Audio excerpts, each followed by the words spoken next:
Mən 5 A sinif şagirdi Aysel Şəhərzadə. Mən kitablarla inkişaf ediş layihəsindən Balaca Şahzadənin kitabını götürmüşəm. İndi sizə bu kitabdan qısa bir məlumat verəcəyim.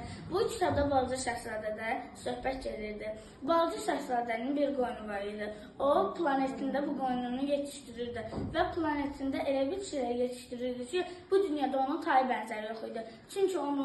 Çünki onun nədəni onun bitkiləri danışırdı. Bir gün onun danışan bitkilərindən Qızılgülü Balaca Şahzadənin qoyununu yemişdir. Balaca Şahzadə o gündən bəri qarşısına kim çıxırsa, ondan qoyun şəkli çəkməyi xahiş edirdi. Lakin heç bir şəkli çəkən Balaca Şahzadənin xoşuna gəlmirdi.